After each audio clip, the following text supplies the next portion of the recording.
Her name is Elizabeth Jean. We call her Lizzie.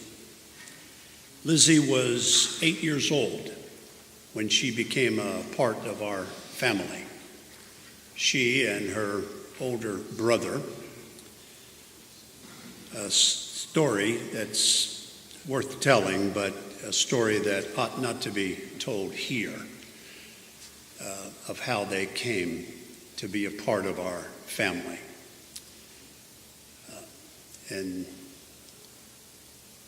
how we fell in love with Gabriel, her now 20-year-old brother, and Lizzie.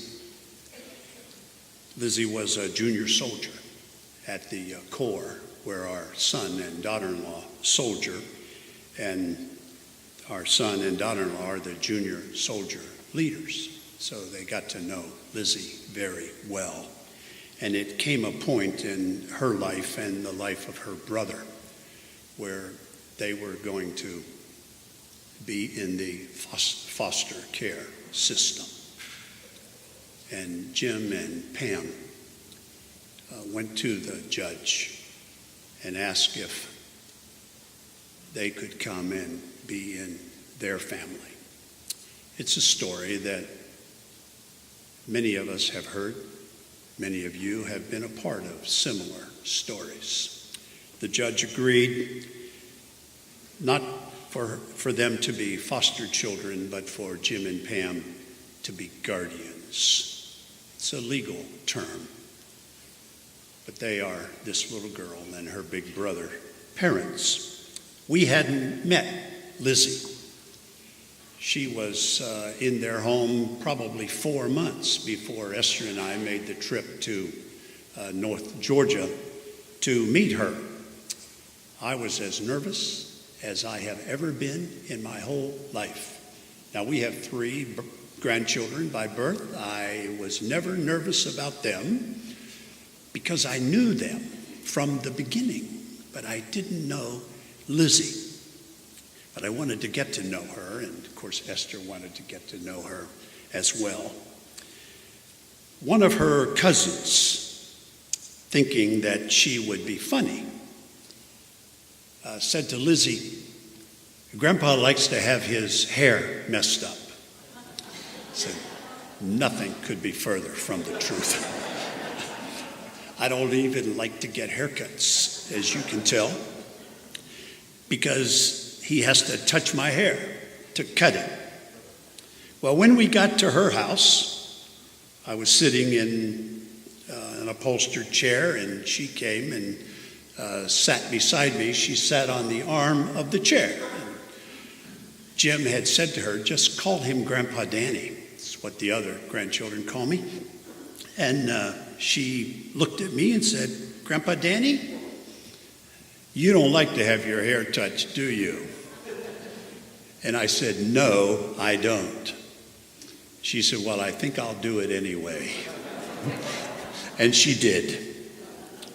And she messed it up every kind of way that my hair can be messed up. And Lizzie and I became friends.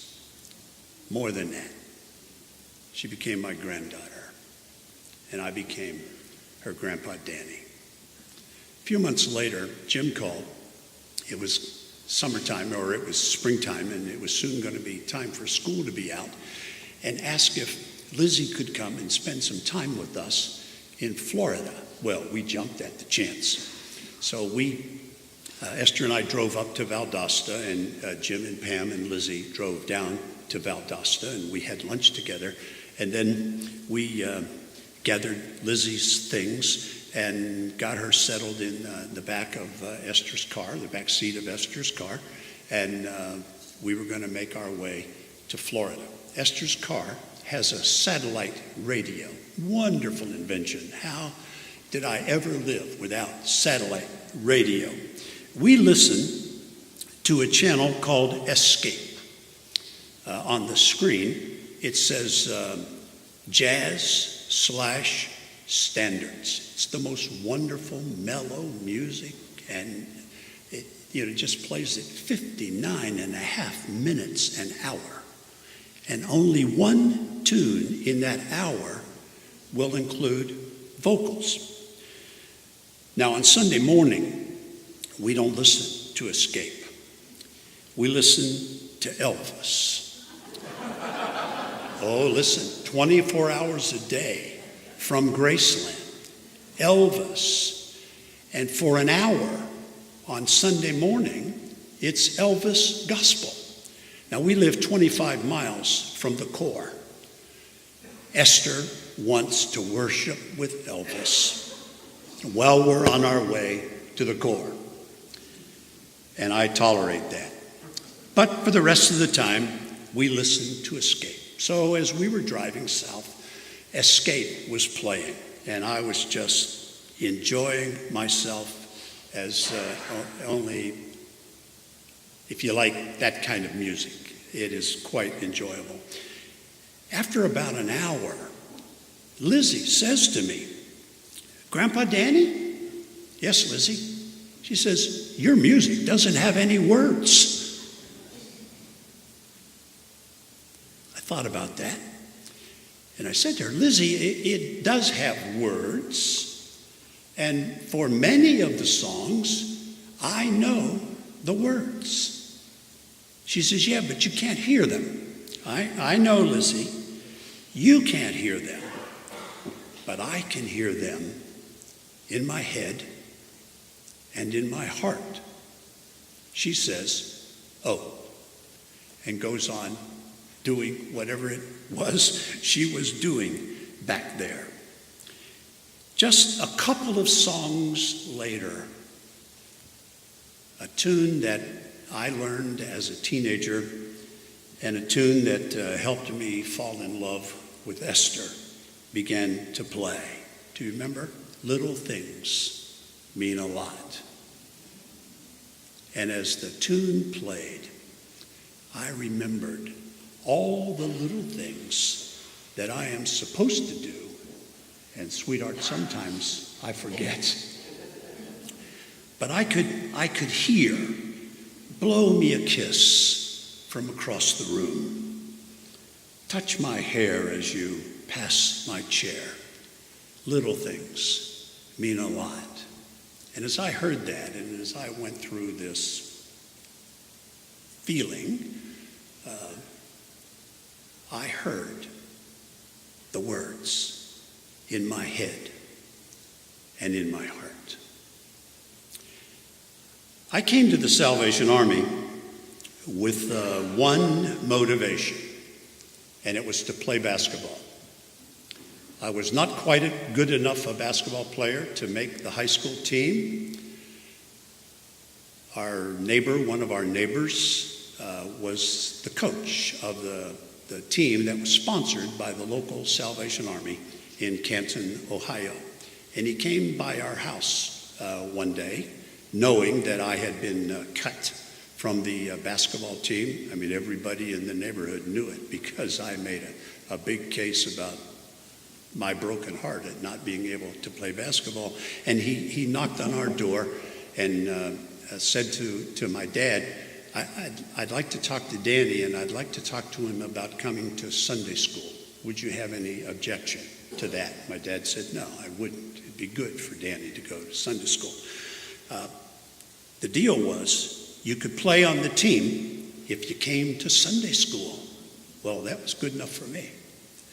So for 5 years, I would go to Sunday school in the wintertime, go faithfully, and I would be taught the principles of how to live. I would be taught the stories of the Bible.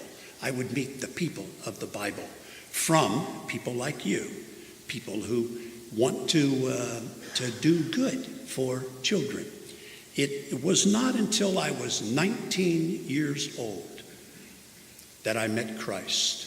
But when I met him, I already knew him. I knew who he was, and I knew what he was about because of these folks at the Salvation Army. So at 19, I became a Salvationist. The Corps officer said to me, "Now, if you're going to be a Salvationist, you have to learn to play in the band." I mean, that was the deal in those days. That's how important The Salvation Army band was in that corps. And he said, we're going to teach you some scales, and then you're going to go to music school. Now, we were in the Northeast Ohio Division, a very compact division. No place was more than 3 hours away. So we did a lot of things divisionally, and one of the things that they did was that they had an annual band school. They had it on Saturdays. I was in the C band. That's as low as they get. But I was the biggest guy in the band.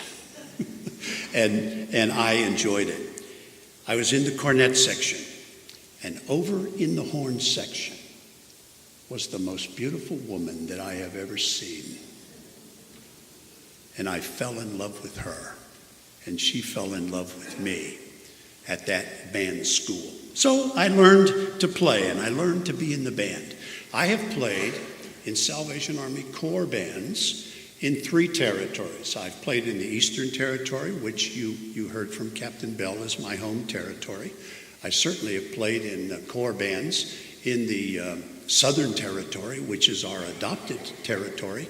And I played in Corps bands in the Central Territory during a time that Esther and I were attached to the War Cry staff in the days that the National War Cry was published in Chicago. And I played in the Corps band. And also, while I was in Chicago, I played in the Chicago staff band. Now, if you play in bands, you have a fellowship. You have a unique fellowship. If you play in bands like the staff band that travels, a band that plays large venues, you develop a particular, almost peculiar relationship with the other members of the band. In the case of the Chicago staff band, we were an all-male band in those days. You develop that relationship. When my term on the War Cry was finished and we came back to Florida, I played in the Florida Divisional Band. And it was the same feeling of camaraderie, the same relationships develop. I played for 2 bandmasters in the Florida Divisional Band. I played with bandmaster. I played first under Bandmaster Hal Childs, and then I played under Commissioner Paul Kellner, Colonel Kellner in those days. It was very interesting and challenging time.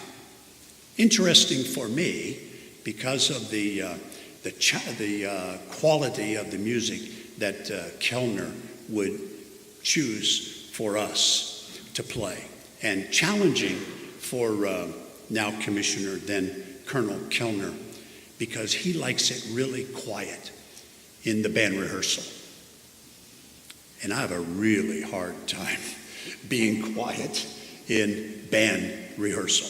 But to his credit, he didn't throw me out of the band, but I'm sure that there were occasions that he did. Well, we were preparing, this is the Florida Divisional Band, we were preparing for an event similar to this. And we had rehearsed for a long, long time. And Bandmaster Kellner wanted to hear the major devotional piece that we would play. And he didn't want to hear it chopped up or cut up. So he said to us, we're going to play it through the way we're going to play it when we perform. He raised his baton. This is in band rehearsal. We were at the Orlando Corps. And he gave the appropriate beginning beat, and the band began to play. We were a few measures into it when we came to a particular section that grabbed people. And as we played that section, one of the cornet players put his horn down and went to the altar to pray. And then one of the horn players put her horn down and went to the altar to play. And then a baritone player and a trombone player and a tuba player. And it wasn't long until there were not enough people in the band to play because so many of the people in the band were praying. What we had been playing was softly and tenderly, Jesus is calling. And as we played it in our heads and in our hearts, we heard the call.